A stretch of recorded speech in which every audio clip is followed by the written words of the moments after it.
प्यारे बच्चों, आज हम बात करेंगे frequently asked question related to NEET UG counselling and admission 2021। सबसे पहले हम पहली स्लाइड में आपको बताएंगे कि हमारा एजेंडा क्या है, हम किन किन चीज़ों को डिस्कस करेंगे। सबसे पहले हम डिस्कस करेंगे नीट यूजी के एडमिट कार्ड की। इसके बाद हम बात करेंगे कि कौन कौन से आइटम अलाउड हैं एट द एग्जामिनेशन सेंटर और ऐसे कौन से आइटम हैं जिनको आप एग्जामिनेशन सेंटर में लेके नहीं जा पाएंगे। इसके बाद हम बात करेंगे कि आंसर की कब तक रिलीज आपकी हो जाती है।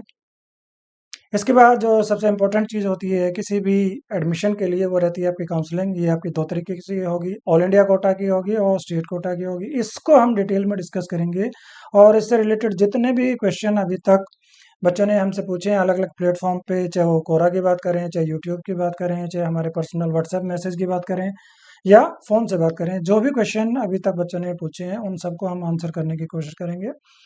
लास्ट में हम आपको या बीच में आपको ये भी बताने की कोशिश करेंगे कि कम से कम कितना स्कोर आपको रिक्वायर्ड रहेगा अगर आपका सपना है गवर्नमेंट मेडिकल कॉलेज में एडमिशन के लिए। तो अभी आपका ज़्यादा टाइम वेस्ट नहीं करते हैं, सबसे पहले हम डिस्कस कर लेते हैं। इसको हमने हिंदी में भी लिखने की कोशिश की है कि कुछ पेरेंट्स ऐसे भी होते हैं जिनको इंग्लिश ज़्यादा समझ में नहीं आती है, तो उनके दोनों के पर्पज सॉल्व हो जाएंगे। सबसे पहली बात ये होती है कि एग्जामिनेशन सेंटर में क्या-क्या आप ले जा सकते हैं। जैसे कि आप सबको पता है कि कल आपका रात को एडमिट कार्ड इश्यू हो गया है। वेबसाइट पे आप जाके उसको डाउनलोड कर सकते हैं। आपको ये भी पता चल गया है कि आपका जो एग्जामिनेशन सेंटर है वो कहाँ रहेगा। हम आपको यही एडवाइस करते हैं कि उसको आप टाइमली चेक कर लीजिएगा कि आपका सेंटर कहाँ है, ताकि आपको उस दिन जाने में प्रॉब्लम ना हो। हालाँकि एग्ज़ाम 2 से 5 रहता है, लेकिन आपका जो रिपोर्टिंग टाइम है वो आपका मेंशन होगा, तो वो आपको कोशिश करनी चाहिए स्ट्रिक्टली उसको फॉलो करें ताकि आपको उस दिन कोई प्रॉब्लम ना हो। मैं पहले आपको ये बता देता हूँ कि कौन-कौन सी चीज़ें हैं जो आपको एग्जामिनेशन सेंटर में लेके जानी होंगी या जिनको अलाउ किया जा सकता है। सबसे पहली और जो इम्पोर्टेंट चीज़ है वो आपका नीट यूजी का एडमिट कार्ड। बिना एडमिट कार्ड के कोई भी आपको अलाउ नहीं करेगा। सेकंड जो इम्पोर्टेंट चीज़ है वो है आपकी आइडेंटिटी प्रूफ। आइडेंटिटी प्रूफ उसमें जो आपका एडमिट कार्ड आपने निकाला है उसमें बाकायदा मेंशन किया गया है कौन कौन सी चीज़ों को वो कंसिडर करते हैं। वो पैन कार्ड हो सकता है, ड्राइविंग लाइसेंस हो सकता है, वोटर आईडी हो सकता है, आपका 12th क्लास में जो बोर्ड का एडमिट कार्ड था वो आपका हो सकता है, आपका पासपोर्ट हो सकता है, आधार कार्ड जिसमें फ़ोटो लगी हुई वो हो सकता है, ई आधार भी हो सकता है, राशन कार्ड भी हो सकता है। तो बहुत सारी चीज़ें हैं जिनको एज ए आइडेंटिटी प्रूफ आप ले जा सकते हैं। इसके अलावा आप चाहें तो एक पानी की बोतल ले जा सकते हैं ताकि आपका टाइम वेस्ट ना हो, लेकिन ध्यान रखें कि जो बोतल आप लेके जाएंगे वो ट्रांसपेरेंट हो। किसी भी तरीके की कलर बोतल वहाँ अलाउड नहीं होगी। अगर आप ले भी जाते हैं तो सेंटर में जाने से पहले आपको बाहर रखने के लिए बोला जाएगा। इसके अलावा आपने जो एप्लीकेशन फॉर्म में जो फॉर्म के टाइम जो फ़ोटो लगाई थी वो फ़ोटो आपको लेके जानी पड़ेगी। इसके अलावा आप हैंड सैनिटाइज़र लेके जा सकते हैं जो 50 ml की बोतल है, लेकिन वो बोतल भी आपकी क्या होनी चाहिए, ट्रांसपेरेंट होनी चाहिए। इसके अलावा आप जो मास्क लेके जाएँगे, जब आप जैसे ही सेंटर में जाएँगे तो वो मास्क जो आप घर से पहन के जाएँगे उसको उतरवा दिया जाएगा, उसको फेंकवा दिया जाएगा। तो कोशिश करें कि जो भी ₹10 का जो आपका मास्क होता है वही पहन के जाएँ। अननेसेसरी आप बहुत महँगा पहन के जाएँगे तो उसको अल्टीमेटली आपको वहाँ उतारना पड़ेगा। इसके अलावा कोई कैंडिडेट अगर पीडब्ल्यूडी कैटेगरी में आता है, फिजिकली हैंडिकैप्ड की कैटेगरी में आता है या किसी ने राइटर के लिए लिया हुआ है, तो उनको उसका प्रॉपर एक फॉर्मेट होता है, उसको वो लेके जाना पड़ता है। इसके अलावा कुछ बच्चों का क्वेश्चन है कि क्या हम पेन, स्केल, राइटिंग पैड, हालाँकि ये तो क्वेश्चन किसी ने नहीं किया कि पेन ड्राइव लेके जा सकते हैं या और कोई आइटम हम लेके जा सकते हैं, लेकिन ना तो ज्योमेट्री बॉक्स आप लेके जा सकते हैं, ना पेंसिल बॉक्स, चाहे वो बेशक ट्रांसपेरेंट ही क्यों ना हो। इवन इरेजर भी आपको ले जाना अलाउड नहीं होता है। अब हम वापस चलते हैं कि जो हमारा क्वेश्चन था एग्जाम सेंटर में हम क्या-क्या ले जा सकते हैं, तो हमने आपको बताया कौन-कौन सी चीज़ें आप लेके जाएँगे, कौन-कौन सी चीज़ें आप नहीं लेके जा सकते। अब क्वेश्चन आता है कि एग्जाम के दिन हमें कौन-कौन सी सावधानी रखनी चाहिए। सबसे पहली बात, एग्जाम से पहले रात आपको जो प्रॉपर स्लीप है जिसमें आप संतुष्ट हो सकते हैं उतनी स्लीप आपको लेनी चाहिए ताकि आप कंफर्टेबल हो, किसी तरह की प्रॉब्लम आपको ना हो।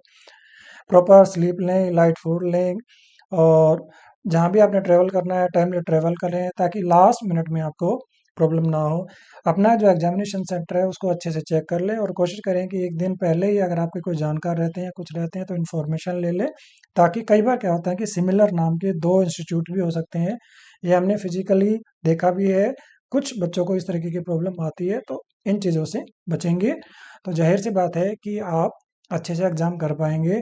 मैं साथ साथ ये भी बता देता हूँ कि क्वेश्चन अटेम्प्ट करने से ज़्यादा इम्पोर्टेंट है नेगेटिव मार्किंग से बचना, क्योंकि नेगेटिव मार्किंग से क्या होता है कि जितने क्वेश्चन आपने ठीक किए होते हैं उसको भी वो एक नेगेटिव डायरेक्शन में ले जाता है, तो इस चीज़ से आपको बचना चाहिए। नेक्स्ट क्वेश्चन जो बहुत सारे बच्चे पूछते हैं और कुछ बच्चों को हालांकि पता भी होता है कि क्या जो क्वेश्चन की बुकलेट जिसमें अलग अलग कोड होते हैं ABCDE, क्या उसको हम अपना साथ में वापस ले जा सकते हैं? यस, उसी पे आपको रफ वर्क के लिए पेज भी दिया जाता है और उसको आप वापस भी ले जाते हैं। और कुछ बच्चे क्या, ज़्यादातर बच्चे जो अपनी क्वेश्चन का बुकलेट होती है उस पर मार्क कर लेते हैं कि उन्होंने कौन सा क्वेश्चन का कौन सा ऑप्शन टिक किया है। और उससे उनको फ़ायदा क्या होता है कि जैसे ही आंसर की रिलीज़ हो जाती है उनको आइडिया हो जाता है कि उनके कितने नंबर ऑफ़ क्वेश्चन ठीक हैं, और उससे कहीं न कहीं उनको एक मार्क्स का आइडिया हो जाता है और मार्क्स के बेसिस में एक टेंटेटिव आइडिया हो जाता है कि उनका स्कोर कितना आ सकता है। और उसके बेसिस पे वो कहीं न कहीं एक कैलकुलेशन लगाने में सक्षम हो जाते हैं कि उनको कौन-सा कॉलेज मिल सकता है। ऑल इंडिया से मिलेगा, एम्स मिलेगा, जिपमर मिलेगा, सेंट्रल यूनिवर्सिटी मिलेगी, स्टेट का कॉलेज मिलेगा या और कोई कॉलेज उनको मिलेगा। अब नेक्स्ट क्वेश्चन जो बहुत सारे बच्चों ने पूछा है कि आंसर की कब रिलीज हो जाती है। मैं आपको जो अपने प्रीवियस एक्सपीरियंस है उससे बता रहा हूँ कि ज़्यादातर जो कोचिंग इंस्टीट्यूट है वो तो सेम डे ही आंसर की रिलीज कर देते हैं, और ऑफिशियल जो आंसर की है उसको आने में 3-4 दिन लग जाते हैं। जैसे ही आंसर की आ जाती है, अगर किसी क्वेश्चन में बच्चों को प्रॉब्लम होती है तो उसकी एक स्पेसिफाइड फीस होती है। अगर उस फीस को वो पे कर देते हैं तो वो उसको चैलेंज कर सकते हैं।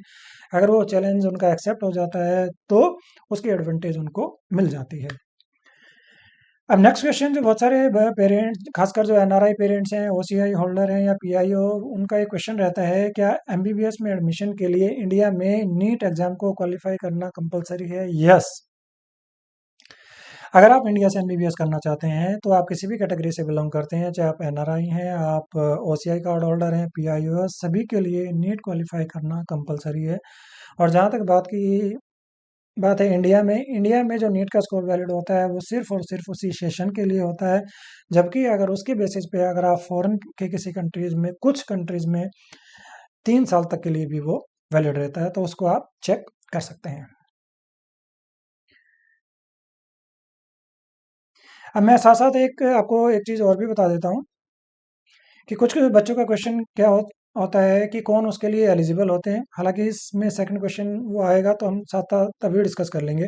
क्या, अब हम पहला जो क्वेश्चन है इस स्लाइड का, क्या एडमिशन के लिए कोई मैसेज आएगा हमारे पास? नहीं, आपके पास किसी भी तरीके का कोई मैसेज नहीं आएगा। सिर्फ आपको ये पता चल जाएगा कि आज आपका रिजल्ट क्लियर हो गया है। उस रिजल्ट को आप चेक कर सकते हैं। उस रिजल्ट के बेसिस पे जहाँ पे आपको लगता है कि आपका यहाँ एडमिशन हो सकता है, चाहे वो ऑल इंडिया हो, चाहे एम्स हो, जिपमर हो, सेंट्रल यूनिवर्सिटीज़ हो या स्टेट के कॉलेज हो, स्टेट के प्राइवेट कॉलेज हो या स्टेट की प्राइवेट यूनिवर्सिटी हो, उसमें आपको काउंसलिंग के लिए खुद ही जाना पड़ेगा, खुद ही उनकी ऑफिशियल वेबसाइट पे आपको रजिस्ट्रेशन कराना पड़ेगा, तभी आप काउंसलिंग कर सकते हैं और एडमिशन ले सकते हैं।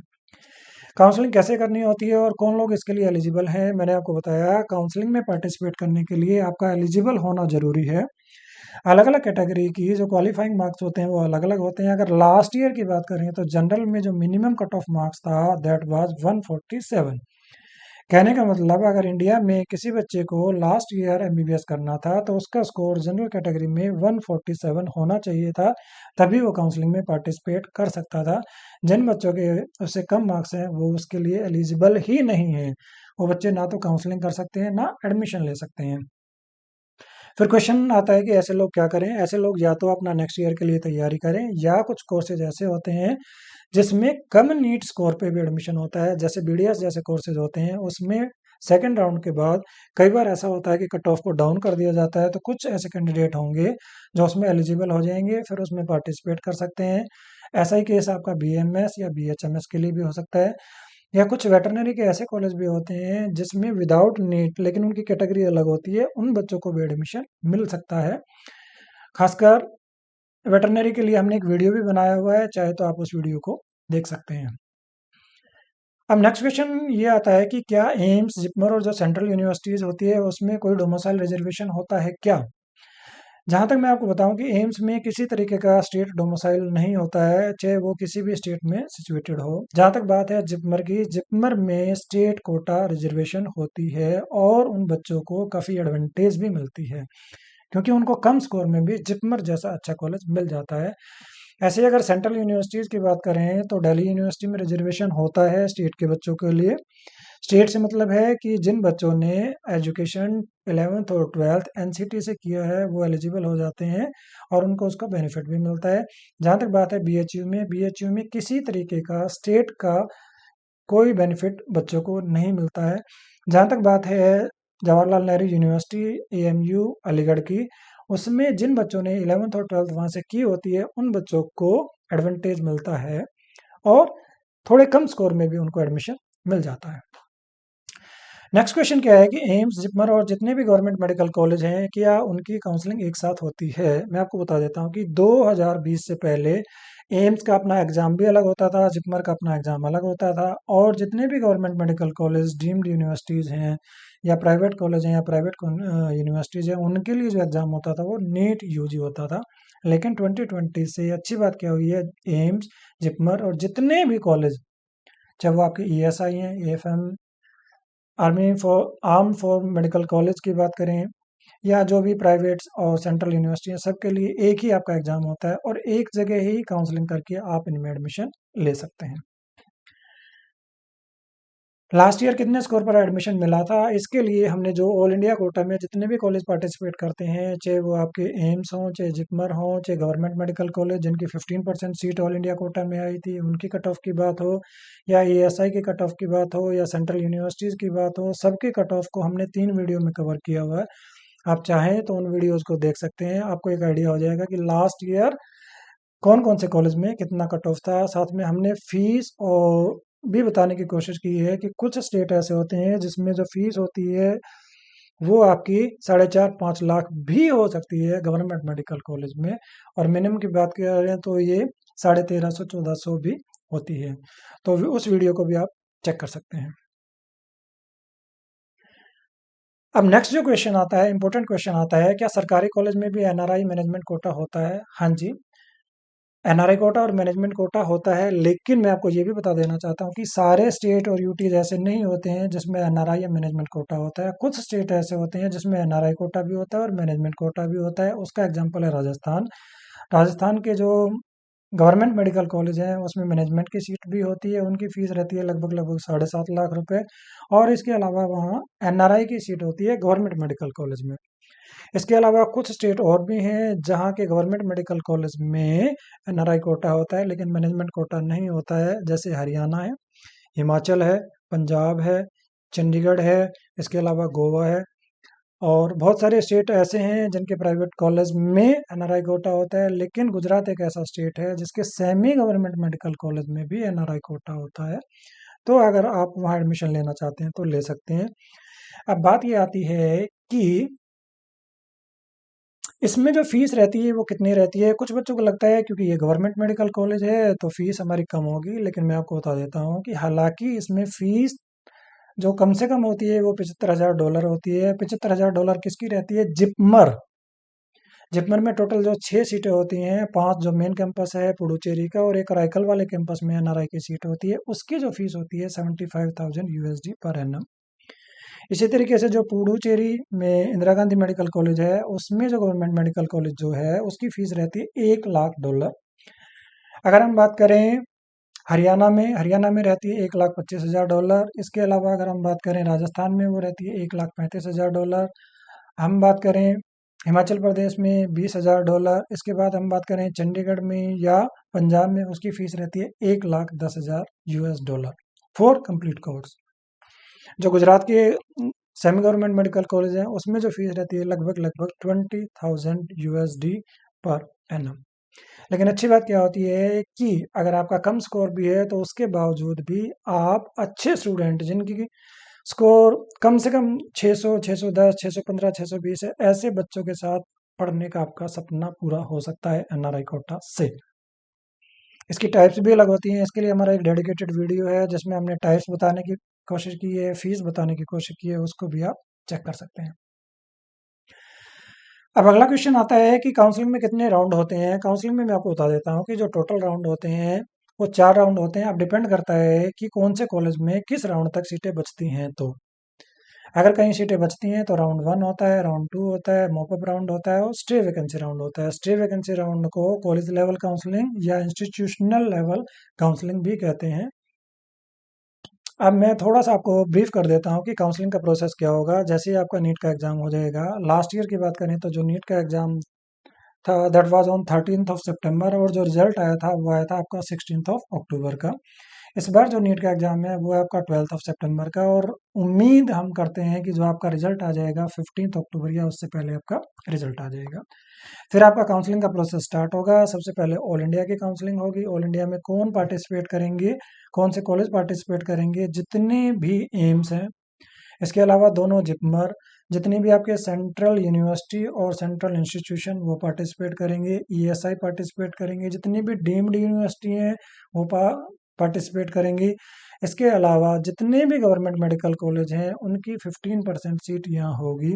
साथ साथ मैं बता देता हूँ कि किसी भी स्टेट की जो सेमी गवर्नमेंट मेडिकल कॉलेज होती है उसकी जो सीट है वो ऑल इंडिया कोटा से नहीं आती है।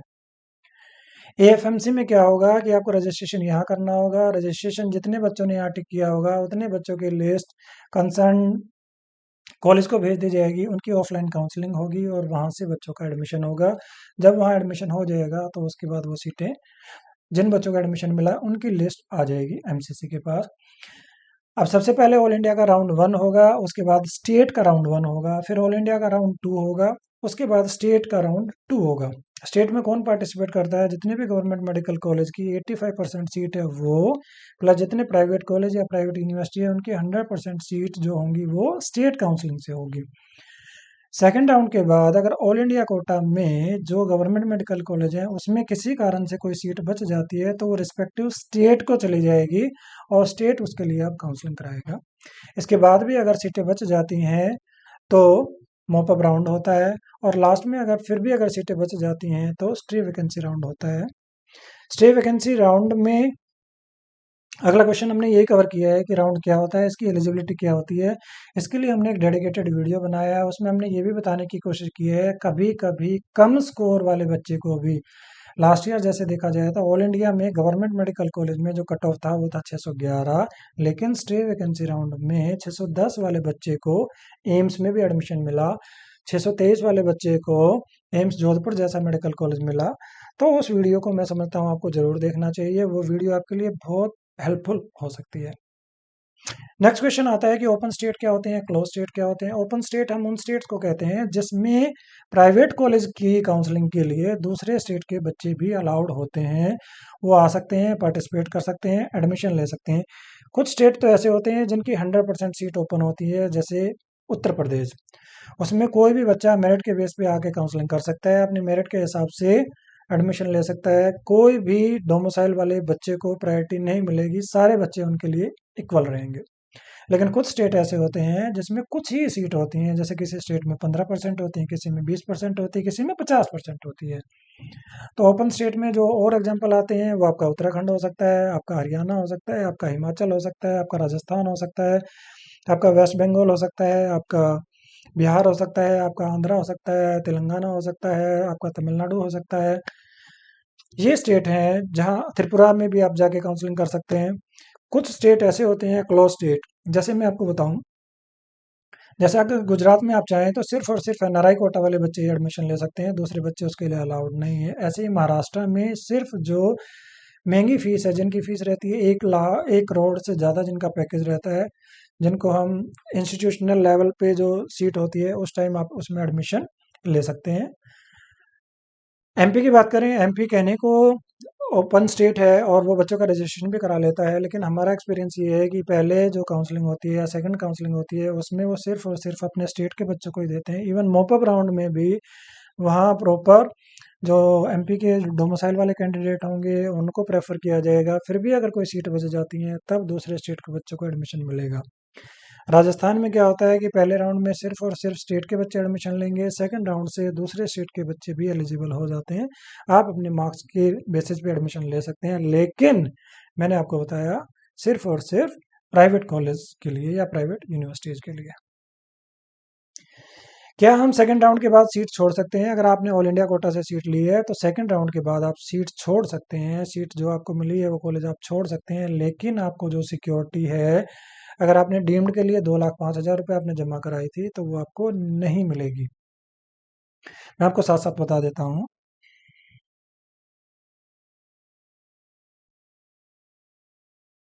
कि काउंसलिंग की फ़ीस कितनी होती है। जब आप काउंसलिंग के लिए जाते हैं ऑल इंडिया कोटा से, वहाँ दो तरीके की सीट होती हैं। एक जो गवर्नमेंट सीट होती हैं जिसमें आपके एम्स आते हैं, जिसमें आपके जिपमर आते हैं, जिसमें गवर्नमेंट मेडिकल कॉलेज आते हैं, जिसमें ईएसआई आते हैं, जिसमें सेंट्रल यूनिवर्सिटीज़ आते हैं। उनकी काउंसलिंग के लिए जो आपकी फ़ीस रहती है, जो रजिस्ट्रेशन अमाउंट होता है वो रहता है 1,000 रुपये जनरल कैटेगरी के लिए।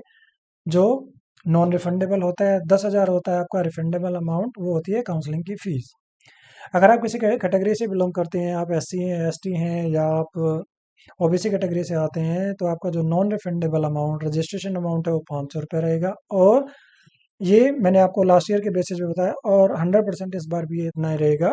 और जो आपका रजिस्ट्रेशन का अमाउंट होगा, वो काउंसलिंग की जो फीस होगी वो होगी आपकी 5,000 रुपये। लेकिन अगर आप डीम्ड मेडिकल कॉलेज में भी एडमिशन लेना चाहते हैं तो आपको जो फीस देनी पड़ेगी वो देनी पड़ेगी 2,05,000 रुपये, जिसमें से 5,000 आपका रजिस्ट्रेशन अमाउंट होगा, 2 लाख आपकी काउंसलिंग की फीस होगी जो आपकी रिफंडेबल होगी। अब नेक्स्ट क्वेश्चन आता है, AFMC arm forces medical college में एडमिशन कैसे होता है? आर्म फोर्सेज मेडिकल कॉलेज के लिए रजिस्ट्रेशन आपको ऑल इंडिया कोटा पे ही कराना पड़ेगा। एमसीसी यूजी की काउंसलिंग पे ही, पोर्टल पे ही आपको कराना पड़ेगा। उसके बाद जितने बच्चों ने उसको सिलेक्ट किया होगा उसके लिए लिस्ट भेज दी जाएगी कंसर्न कॉलेज को। वो अपनी ऑफलाइन काउंसलिंग कराएंगे, और जो उनके एडमिशन क्राइटेरिया है, उनके एडमिशन क्राइटेरिया थोड़े अलग होते हैं, उसको आपको ज़रूर चेक कर लेना चाहिए। अगर आप उसके लिए एलिजिबल हैं, आपका स्कोर अच्छा है, तो एक बहुत अच्छा ऑप्शन ये हो सकता है, आप उसमें एडमिशन ले सकते हैं। अब क्वेश्चन आता है कि सेकंड राउंड में सीट अपग्रेड करा सकते हैं क्या? बहुत सारे क्वेश्चन होता है कि मान लिया उन्होंने फर्स्ट राउंड में कॉलेज अलॉट करवा लिया है, और उनको लगता है कि हो सकता है कि सेकंड राउंड में हमें इससे अच्छा ऑप्शन मिल जाए तो हम वो कॉलेज ले लेंगे, अदरवाइज ये सीट हमारे पास रहनी चाहिए। तो ऐसे कॉलेज क्या करेंगे, ऐसे स्टूडेंट क्या करेंगे, जिन भी कॉलेज में उनको एडमिशन मिला है सबसे पहले जाएंगे वहाँ, अपनी डॉक्यूमेंटेशन है, original document plus photo copies आप लेके जाएंगे, फीस आप लेके जाएंगे, सारी फॉर्मेलिटीज आप कंप्लीट करेंगे, आप एडमिशन लेंगे। जो भी रिप्रेजेंटेटिव वहाँ कॉलेज के होंगे उनको आपको इन्फॉर्म करना पड़ेगा कि आप सेकंड राउंड में पार्टिसिपेट करना चाहते हैं, तो वो पोर्टल पे अपडेट कर देंगे कि you are interested in second round, तभी आप काउंसलिंग में पार्टिसिपेट कर पाएंगे। अच्छी बात क्या है कि अगर सेकंड राउंड में आपको अच्छा कॉलेज आपको मिल जाता है, जो सेकंड राउंड में आपने चॉइस फिल की है, अगर वहाँ से अच्छा कॉलेज आपको मिल जाएगा तो अच्छी बात है, अदरवाइज जो आपकी जो पहले वाली सीट है वो रिटेन रहेगी, तो आप अपनी स्टडी को उसी कॉलेज में कंटिन्यू कर सकते हैं।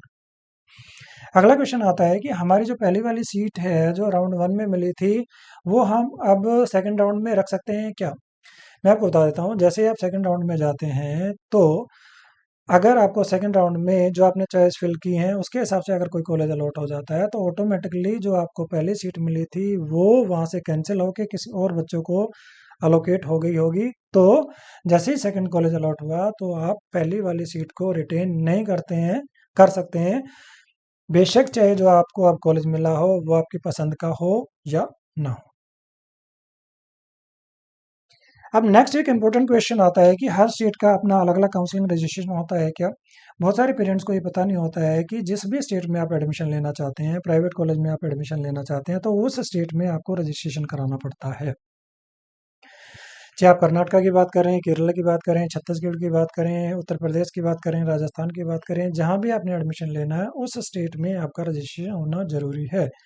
हर स्टेट का अपना रजिस्ट्रेशन का जो प्रोसेस होता है वो अलग अलग होता है, और अलग अलग टाइम पे उनका शेड्यूल रिलीज होता है। कुछ स्टेट हैं या कुछ यूटीज़ हैं जिनका रजिस्ट्रेशन अभी फिनिश हो गया है, जैसे आईपी यूनिवर्सिटी का क्लोज हो गया है, केरला का क्लोज हो गया है, सीएमसी वेल्लोर का क्लोज हो गया है, सीएमसी लुधियाना का क्लोज हो गया है। कुछ स्टेट ऐसे होंगे जिनका जैसे रिजल्ट आ जाएगा उसके बाद शेड्यूल रिलीज हो जाएगा। कोई आपको इन्फॉर्म नहीं करेगा, कोई आपको बताएगा नहीं। आपको ही जाना है, जिस स्टेट में आपका इंटरेस्ट है उस स्टेट की ऑफिशियल वेबसाइट पे आपने जाना है, वहाँ से चेक करना है। अगर आपका वहाँ का इंटरेस्ट है तो आपको वहाँ काउंसलिंग में पार्टिसिपेट करना है। अब क्वेश्चन क्या आता है कि क्या सबकी फीस भी अलग अलग देनी होती है, या ऑल इंडिया कोटा की जो फीस होती है उसी से ही सबका रजिस्ट्रेशन हो जाएगा? नहीं। ऑल इंडिया का जो रजिस्ट्रेशन होता है वो टोटली डिफरेंट होता है। स्टेट का अपना सारा प्रोसेस अलग से चलता है, उनकी काउंसलिंग फीस अलग होती है, उसकी डॉक्यूमेंटेशन अलग होती है, उनका सारा प्रोसेस आपको अलग होता है, और हर स्टेट की अपनी फीस होती है, वो आपको देनी रहती है। काउंसलिंग फीस कितनी रहती है और रिफंड कब तक आता है, अगला क्वेश्चन ये है। जहाँ तक बात है काउंसलिंग फीस की, काउंसलिंग फीस 1,000 से लेके और 2 लाख रुपए तक हो सकती है। उसके अलावा रजिस्ट्रेशन का अमाउंट है वो अलग हो सकता है। अब आपके ऊपर डिपेंड करता है कि आप कहाँ पार्टिसिपेट करना चाहते हैं। बहुत सारे पेरेंट्स होते हैं जो एक साथ बहुत सारे स्टेट में पार्टिसिपेट करते हैं, तो उनका बहुत सारा पैसा 6-7 लाख रुपए इसी चीज़ के लिए ब्लॉक हो जाता है। फॉर एग्जाम्पल, अगर आपने ऑल इंडिया कोटा में डीम्ड का ऑप्शन लिया तो 2,05,000 रुपये आपके वहाँ रिजर्व हो जाएंगे। आपने यूपी में पार्टिसिपेट किया तो 2 लाख रुपए का डीडी आपको वहाँ देना पड़ेगा। आपने हरियाणा में पार्टिसिपेट किया 1 लाख रुपए का डीडी आपको यहाँ देना पड़ेगा। आपने राजस्थान में पार्टिसिपेट किया तो 1 लाख रुपए आपको यहाँ देना पड़ेगा। तो इन चीज़ों को आपने पहले से ध्यान में रखना है कि कहाँ कहाँ आपने पार्टिसिपेट करना है। जहाँ आपका इंटरेस्ट है सिर्फ वहीं पार्टिसिपेट करिए। पहले से आप कैलकुलेट कर सकते हैं, अच्छी बात है। अगर किसी की हेल्प लेना चाहें, किसी काउंसलर की हेल्प लेना चाहें तो उनकी भी आप हेल्प ले सकते हैं, वो आपको सजेस्ट कर सकते हैं, आपका जो टाइम है उसको सेव करा सकते हैं, आपको अच्छा कॉलेज दिलवा सकते हैं, और कहीं ना कहीं आपका बजट भी कम हो सकता है। जो आपका अननेसेसरी का जो पैसा ब्लॉक है, कुछ कुछ स्टेट ऐसे होते हैं जिसमें पैसा रिफंड आने में 1 साल से ज़्यादा भी लग जाता है। तो ये आपके ऊपर डिपेंड करता है कि आप खुद से करना चाहते हैं तो खुद से भी कर सकते हैं, बाकी हेल्प लेना चाहें तो हेल्प भी ले सकते हैं। अब बात आती है रिफंड कब तक आता है। मैंने बताया कुछ स्टेट ऐसे होते हैं जिसमें एक एक साल भी लग जाता है। सबसे पहले जो रिफंड आता है वो ऑल इंडिया कोटा का आता है। जिस अकाउंट से आपने पेमेंट किया होगा उसी अकाउंट में रिफंड आएगा। कोशिश करें कि अपना ही कार्ड यूज़ करें, अपने ही नेट बैंकिंग यूज़ करें, क्योंकि कभी कभी दूसरों का अकाउंट यूज़ करते हैं तो उसमें प्रॉब्लम आती है। अब नेक्स्ट जो इम्पोर्टेंट क्वेश्चन है, क्या हम दूसरे स्टेट के सेमी गवर्नमेंट मेडिकल कॉलेज में एडमिशन ले सकते हैं क्या? मैं आपको बता देना चाहता हूँ कि आप सिर्फ और सिर्फ दूसरे स्टेट के प्राइवेट कॉलेज में एलिजिबल होते हैं।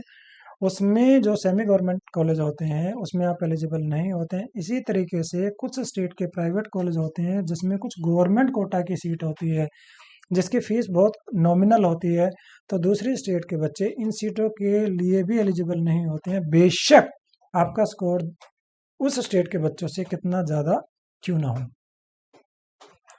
ऐसे कौन कौन से स्टेट हैं जहाँ सेमी गवर्नमेंट मेडिकल कॉलेज होते हैं? इसका जो सबसे बड़ा एग्जांपल है वो आपका राजस्थान में सेमी गवर्नमेंट मेडिकल कॉलेज होते हैं, आपके हरियाणा में सेमी गवर्नमेंट मेडिकल कॉलेज है, आपका एमपी में कॉलेज है, आपके कर्नाटका में है, आपके आंध्रा में है, आपके तेलंगाना में है, और बाकी आप डिटेल में आप उन कॉलेज में जाके या उस स्टेट में जाके चेक कर सकते हैं। अब नेक्स्ट क्वेश्चन आता है, क्या हम सेकंड राउंड में डीम्ड का ऑप्शन सेलेक्ट कर सकते हैं? कुछ बच्चे ऐसा करते हैं कि फर्स्ट राउंड में सिर्फ और सिर्फ गवर्नमेंट मेडिकल कॉलेज के लिए काउंसलिंग करते हैं। अगर उनको लगता है कि उनको मनपसंद कॉलेज मिलता है तो वो वहाँ से कॉलेज ले लेते हैं, लेकिन बाद में जब उनको रियलाइज होता है कि उनको उनका मनपसंद कॉलेज यहाँ से नहीं मिला है, तो कुछ अच्छे डीम्ड मेडिकल कॉलेज जैसे आपका केएमसी मणिपाल हो गया, केएमसी मैंगलोर हो गया, जेएसएस हो गया, या डीवाई पाटिल हो गया, या जो भी अमृता मेडिकल कॉलेज हो गया, जो भी अच्छे मेडिकल कॉलेज हैं उनको पसंद किए हैं, या एमजीएम हो गया, भारतीय विद्यापीठ हो गया, अगर सिम्बायोसिस हो गया, तो अगर उनको लगता है कि इससे अच्छा है कि इसमें हम एडमिशन ले सकते हैं, तो वो बच्चे क्या कर सकते हैं, सेकंड काउंसलिंग में डीम्ड कॉलेज को भी एज ए ऑप्शन ले सकते हैं। उसके लिए उनको अलग से फीस जमा करानी पड़ेगी। अब क्वेश्चन क्या आता है कि काउंसलिंग ऑनलाइन होती है या ऑफलाइन होती है? मैं आपको बता देता हूँ कि ज़्यादातर जो काउंसलिंग होती है वो ऑनलाइन होती है। ऑल इंडिया के जो ज़्यादातर राउंड होंगे वो ऑनलाइन होंगे। स्टे वैकेंसी जो राउंड होता है वो ऑफलाइन होता है। जहाँ तक बात है AFMC की, उसकी जो काउंसलिंग होगी वो ऑफलाइन होगी। 2020 से पहले कुछ स्टेट ऐसे होते थे जिसमें राउंड वन भी राउंड टू भी ऑफलाइन होता था, इवन आईपीयू में भी ऑफलाइन काउंसलिंग होती थी। तो इस बार आपको चेक करना पड़ेगा कि इस बार जो काउंसलिंग है वो ऑनलाइन है या ऑफलाइन। नेक्स्ट जो क्वेश्चन है, काउंसलिंग के समय कौन कौन से डॉक्यूमेंट रिक्वायर्ड होते हैं? मैं आपको बता देता हूँ कि अगर आप ऑल इंडिया से सीट लेते हैं तो आपको काउंसलिंग करते टाइम, चॉइस फिलिंग करते टाइम कोई भी डॉक्यूमेंट अपलोड करने की ज़रूरत नहीं है। आपको कॉलेज अलोकेट हो जाएगा। जब आपको कॉलेज अलोकेट हो जाएगा तो आपको कॉलेज में ओरिजिनल डॉक्यूमेंट के साथ जाना पड़ेगा, फीस के साथ जाना पड़ेगा, फोटोकॉपी आप लेके जाएंगे। आप वो सारी चीज़ें लेके जाते हैं, आपके डॉक्यूमेंट वेरीफाई कॉलेज लेवल पे हो जाएंगे और आपको एडमिशन मिल जाएगा। अगर आप ओरिजिनल डॉक्यूमेंट नहीं लेके जाते तो आपका एडमिशन नहीं होंगे। लेकिन स्टेट का जो डॉक्यूमेंट वेरिफिकेशन का जो प्रोसेस होता है वो अलग होता है। स्टेट क्या करेंगे, अपना काउंसलिंग शेड्यूल में मेंशन करेंगे कि कब आपका डॉक्यूमेंट वेरिफिकेशन का शेड्यूल है। उस शेड्यूल में आपको जाना पड़ेगा, आपके डॉक्यूमेंट वेरीफाई कराने पड़ेंगे। आपके डॉक्यूमेंट अगर वेरीफाई हो जाते हैं तो जो स्टेट है वो अपनी ऑफिशियल वेबसाइट पे आपकी लिस्ट अपडेट कर लेंगे, वहाँ से आप चेक कर सकते हैं। अगर उसमें आप एलिजिबल हो जाते हैं तो आप काउंसलिंग कर सकते हैं और अपना मनपसंद कॉलेज आप ले सकते हैं। एक जो नेक्स्ट इंपॉर्टेंट कॉलेज है, बहुत सारे बच्चे जिनका स्कोर थोड़ा सा कम रह जाता है, इतना कम कि उनको गवर्नमेंट मेडिकल कॉलेज या अपना स्टेट में सेमी गवर्नमेंट मेडिकल कॉलेज नहीं मिलता है, उनका क्वेश्चन ये रहता है कि ऐसे कौन कौन से स्टेट्स हैं जहां फीस कम होती है और दूसरे स्टेट के स्टूडेंट भी काउंसलिंग कर सकते हैं। तो मैं आपको बताऊं कि छत्तीसगढ़ में फ़ीस कम होती है, केरला में कम होती है, कर्नाटका में फ़ीस कम होती है, इसके अलावा बिहार में भी कम होती है, वेस्ट बंगाल के कुछ कॉलेज हैं जिसमें फ़ीस कम होती है, इसके अलावा एमपी में फ़ीस कम होती है। तो आप अपनी एलिजिबिलिटी उसमें चेक कर सकते हैं, उसके हिसाब से अगर आप एलिजिबल हैं तो आप वहाँ काउंसलिंग कर सकते हैं और एडमिशन ले सकते हैं। अगर कोई स्टूडेंट कॉलेज ज्वाइन नहीं करना चाहता तो क्या होगा? मान लिया किसी स्टूडेंट को कॉलेज अलोकेट हो जाता है और स्टूडेंट वहाँ रिपोर्टिंग करने नहीं जाता है तो क्या होता है? मैं आपको बता देता हूँ कि अगर किसी भी कारण से स्टूडेंट वहाँ नहीं जाता है, अपने डॉक्यूमेंट सबमिट नहीं कराता है, फीस डिपॉजिट नहीं कराता है तो ऑटोमेटिकली उसका एडमिशन कैंसिल हो जाता है। ऑल इंडिया में तो अच्छी बात क्या है कि आप सेकंड राउंड में पार्टिसिपेट कर सकते हैं, लेकिन कुछ स्टेट ऐसे होते हैं जिसमें अगर राउंड वन में आपने कॉलेज ज्वाइन नहीं किया या आप, तो फिर आप नेक्स्ट राउंड के लिए एलिजिबल नहीं रहते हैं, आप वहाँ से एग्जिट हो जाते हैं। तो इसको बड़ी स्मार्टली आपने चेक करना है कि आप कौन से स्टेट से बिलोंग करते हैं और उसमें क्या रूल होते हैं। नेक्स्ट क्वेश्चन आता है कि जब हम चॉइस फिलिंग करते हैं तो हमें कितनी चॉइस फिल करनी चाहिए। हालांकि इसमें कोई ऐसी रेस्ट्रिक्शन नहीं है, आप जितने नंबर ऑफ चॉइसेस फिल कर सकते हैं, लेकिन आपको इस चीज़ का ध्यान में रखना चाहिए कि जो सबसे टॉप कॉलेज है, जो सबसे अच्छा कॉलेज है, जो आपको चाहे मिले या ना मिले, उसको आपको पहले ऊपर रखना चाहिए। उसी के हिसाब से आपको अपनी लिस्ट बनानी चाहिए और उसके हिसाब से आपको काउंसलिंग करनी चाहिए। कभी कभी बच्चों का अच्छा स्कोर होता है, लेकिन इसी थोड़ी सी मिस्टेक की वजह से उनको हल्का कॉलेज जो उनकी काफ़ी कम रैंक वाले बच्चों को भी मिल सकता था, वो भी कॉलेज अलॉट हो जाता है। अब नेक्स्ट जो क्वेश्चन जो बहुत सारे बच्चे पूछते हैं कि क्या जो हमने चॉइस फिल की है उनको लॉक करना कंपलसरी है। मैं आपको बता देता हूँ कि ऑल इंडिया कोटा में जाएंगे तो ऐसा कंपलसरी नहीं है। जो एक डेडिकेटेड टाइम होता है या अलोकेटेड टाइम होता है, उसके बाद ऑटोमेटिकली आपकी जो चॉइसेस होंगी वो लॉक हो जाएंगी। बट कुछ स्टेट ऐसे होते हैं जिसमें आपको चॉइस को लॉक करना कंपलसरी होता है, अदरवाइज आपकी चॉइस लॉक नहीं होंगी और आपको कोई भी कॉलेज अलोकेट नहीं होगा। नेक्स्ट जो एक इम्पोर्टेंट क्वेश्चन है, जो कोरा पे भी बहुत सारे क्वेश्चन पूछते हैं, क्या आप भी डोनेशन देकर एडमिशन होते हैं। मैं आपको बता देता हूँ कि इंडिया में जो एडमिशन होते हैं बिल्कुल ट्रांसपेरेंट होते हैं, किसी भी तरीके का कोई डोनेशन आज के टाइम में नहीं होता है, सब कुछ होता है काउंसलिंग के बेसिस पे। लेकिन जो स्टे वैकेंसी राउंड होता है उसमें मैंने आपको बताया कुछ स्टेट ऐसे होते हैं जिनके प्राइवेट कॉलेज में मैनेजमेंट सीट भी होती है, एनआरआई सीट भी हो जाती है। अब मान लिया एनआरआई कोटा की सीट बच जाती है तो उन सीट का क्या होगा? अकॉर्डिंग टू द गवर्नमेंट अब उन सीटों को वो मैनेजमेंट सीट में कन्वर्ट कर सकते हैं। अगर आप भी मैनेजमेंट सीट बच जाती हैं और लास्ट डेट एडमिशन की ख़त्म होने वाली है तो कॉलेज वाले क्या करेंगे? अपनी सीट को खाली तो रखेंगे नहीं। तो कई बार क्या होता है कि अच्छे कॉलेज में भी बार्गेनिंग हो जाती है। ये डिपेंड करता है कि कौन सा कॉलेज है, वो डीम्ड कॉलेज भी हो सकते हैं, वो प्राइवेट कॉलेज भी हो सकते हैं। गवर्नमेंट में ऐसा कोई सिस्टम नहीं होता है। और कुछ बच्चों को लगता है कि क्या इलीगल है, इलीगल नहीं है। उन्होंने बाकायदा अपने प्रोस्पेक्टस में साइट पे ऑफिशियल वेबसाइट पे मेंशन किया होता है कि हमारी फीस ये है। उस फीस को वो अपनी मर्जी से कोई स्कॉलरशिप के फॉर्म में या अदर फॉर्म में कम कर सकते हैं, लेकिन वो उसको बढ़ा नहीं सकते हैं। तो कहीं भी कभी आपने देखा होगा कि कुछ बच्चे जिनका स्कोर कम होता है उनको बड़े अच्छे टॉप प्राइवेट मेडिकल कॉलेज या डीम्ड कॉलेज भी मिल जाते हैं और एनआरआई कोटा से तो गवर्नमेंट मेडिकल कॉलेज भी मिल जाते हैं। क्या सेकंड राउंड में जो कॉलेज हमें मिलेगा उसको हम डायरेक्टली ज्वाइन कर सकते हैं क्या? नहीं। जो सेकंड राउंड में ऑल इंडिया कोटा से आपको कॉलेज मिला है या स्टेट से मिला है तो सबसे पहले आपको क्या करना पड़ेगा जो पहले आपको कॉलेज मिला था वहाँ आपको जाना पड़ेगा, अपनी सीट को कैंसिल कराना पड़ेगा, अपने ओरिजिनल डॉक्यूमेंट आपको लेने पड़ेंगे, और फिर आप जो आपको कॉलेज अलॉट हुआ है उसमें आप जाएंगे और वहाँ आप एडमिशन ले लेंगे। नेक्स्ट जो क्वेश्चन आता है कि क्या जो हम चॉइस फिल करते हैं और चॉइस फिल करने के बाद लॉक करने के बाद चॉइस एडिट हो सकती है क्या? मैं आपको बता देता हूँ कि एक बार जो चॉइस लॉक हो जाती है वो एडिट नहीं होती है, इसलिए जब भी आप चॉइस फिल करें तो उसको आपने बड़ी स्मार्टली पहले चेक कर लेना है। जब आपको लगे कि आप फुल्ली सेटिस्फाइड है, उसमें जल्दबाजी बिल्कुल भी नहीं करनी है। जब आप पूरी तरीके से संतुष्ट हो जाएं तभी उसको आपने लॉक कर। नेक्स्ट क्वेश्चन आता है, क्या ओरिजिनल डॉक्यूमेंट हमारे पास नहीं है तो क्या हमें एडमिशन मिल सकता है? इसका आंसर है नहीं। अगर आपके पास एडमिशन के टाइम ओरिजिनल डॉक्यूमेंट नहीं होते हैं तो कॉलेज आपको एडमिशन नहीं देगा। कभी कभी बच्चों को लगता है कि हम एक कॉलेज में एडमिशन ले लेते हैं और नेक्स्ट राउंड की हम काउंसलिंग में पार्टिसिपेट कर लेते हैं और हमें कॉलेज अलॉट हो जाता है तो हम वहाँ एडमिशन ले लेंगे, लेकिन मैं आपको बता देता हूँ, जब भी आप कॉलेज में जाएंगे एडमिशन के टाइम ही आपके ओरिजिनल डॉक्यूमेंट आपसे ले लिए जाते हैं।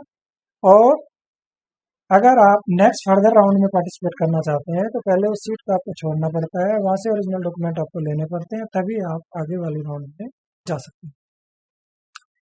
अब क्वेश्चन आता है कि डॉक्यूमेंट वेरिफिकेशन कब होता है? मैंने आपको बताया document verification all India quota में अगर आप सीट लेते हैं तो सीट मिलने के बाद होता है, लेकिन स्टेट में जैसे उनका शेड्यूल रिलीज हो जाता है उस रिलीज में बाकायदा वो मेंशन करते हैं कि आपका डॉक्यूमेंट वेरिफिकेशन शेड्यूल क्या है। उस शेड्यूल के हिसाब से आपको वहाँ जाना पड़ता है, अपने डॉक्यूमेंट शो करने पड़ते हैं, उसके बाद ही मेरिट लिस्ट में अपना आपका नाम आता है।